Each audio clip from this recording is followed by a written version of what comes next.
You were fine when things were uncertain, but when they finally stayed consistent, something in you tightened. This is what your nervous system does when love stops behaving like unpredictability. Imagine you're sitting with your phone face down on a table. A message from them is already opened. You haven't replied yet, even though nothing is wrong.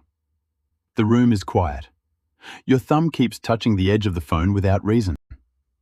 Time feels slightly stretched between your intention and your action. Part of you knows this is a good connection, but another part feels strangely pressured by it. Not because of what they did, but because of how steady they are being. You don't feel confusion in your thoughts first. You feel it in your body before language even forms. In a few moments, you will see why consistency can feel like pressure instead of safety, and why your reactions make sense even when they feel contradictory. Stay with this for a minute, not to fix anything, just to recognize the pattern clearly. Because the first sign of this pattern is not emotional. It is behavioral, and it is already happening before you even notice it. You don't notice it at first, but your behavior is starting to shift without a single warning. Imagine you're lying in bed at night, about to reply to a perfectly normal text. Just a moment ago, you were fine, but now your thumb hovers over the screen. For too long. This one message from them suddenly feels heavier than all the others. The truth is, how you show up in a relationship depends entirely on how stable that love feels. Your brain is silently tracking emotional consistency the same way it tracks the stability of your environment. Instead of bringing comfort, this stability actually increases the pressure on you. You start mistrusting your own reactions. You wonder, why am I changing when nothing else has? This isn't just a random mood swing, because the real shift started before you even hit send. The moment they get closer is the exact moment your response slows down. Imagine they text you, "I miss you." You read it twice, but then you choose to put off replying just to do something completely unrelated. The truth is, you maintain connection better when things are uncertain than when they become too consistent. Your internal system associates consistency with an increase in emotional demand, and so you begin creating distance without even realizing it. A single thought circles your mind. I should reply, but not right now. You aren't ignoring them. You are simply trying to manage the pressure building up inside. This isn't about avoiding a person, because what you're reacting to isn't actually them. It's not about them. It's about what your internal system expects. Imagine you receive a simple compliment, but before your mind can even process it, your body reacts. Instead of feeling warm, you feel a slight wave of tension. The truth is, your nervous system has learned to set its own baseline for love. Your early experiences calibrated your emotional expectations.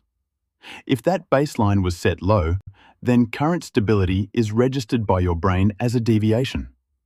As a result, you misread safety as emotional overload. You think to yourself, this feels like too much, even though I know it's good. Positive feelings can sometimes trigger discomfort instead of bringing relief. But remember, your system isn't rejecting love. It's simply reacting to the mismatch between your old expectations and your new reality. The better it gets, the less stable you feel inside. Imagine your partner is planning something with you weeks ahead. Instead of feeling excited, you feel a sudden tightening in your chest. You start to become less expressive without even noticing it. The truth is, stable love is creating a prediction error in your threat system. Your brain detects a mismatch between the instability it's used to and the consistency you have now. It flags this uncertainty as a potential threat. As a result, you start emotionally detaching just to reduce the internal tension. You think to yourself, this doesn't feel right, but I can't explain why. In this moment, comfort begins to feel like pressure. Your reaction isn't based on logic, because it has become physical before it ever becomes conscious. Your body reacts even before your thoughts can form. Imagine you are sitting next to someone who loves you with total calm. Externally, nothing is wrong. And yet, your chest feels tight and you feel strangely restless. The truth is, your threat network is activating because it perceives an emotional overload. In this moment, your reward response becomes muted. You lose access to natural connection signals, and you're driven by a single urge. I need space right now.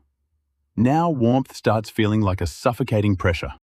But remember, this is not about emotional weakness, because your body is treating closeness like pressure, not comfort. And over time, this response becomes a loop that's hard to break. Every exit feels like proof.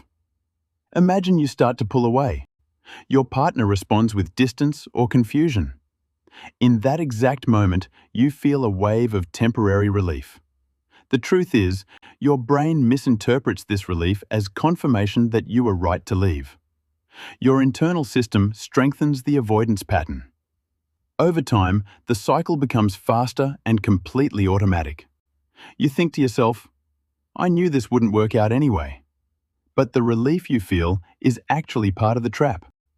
What feels like safety is really just a repetition of the past. Breaking this doesn't require more understanding. It requires you to step in and interrupt the loop. What feels like losing love is often just your system trying to return to emotional conditions it already understands, even if those conditions include loneliness. This is not about people who cannot love. This is about people whose nervous system learned that consistency requires caution, not comfort. You don't always walk away from love. Sometimes, you walk away from the feeling of not knowing how to stay in it. Next time, notice what happens in you when things become steady. Not the story you tell yourself afterward, but the first physical reaction before meaning even forms. If this pattern feels familiar in more than one relationship, you may want to stay for what comes next, because the next layer is about why holding on can feel just as overwhelming as letting go. Some people don't miss love when it's gone. They miss the version of themselves, the version that knew how to survive without it.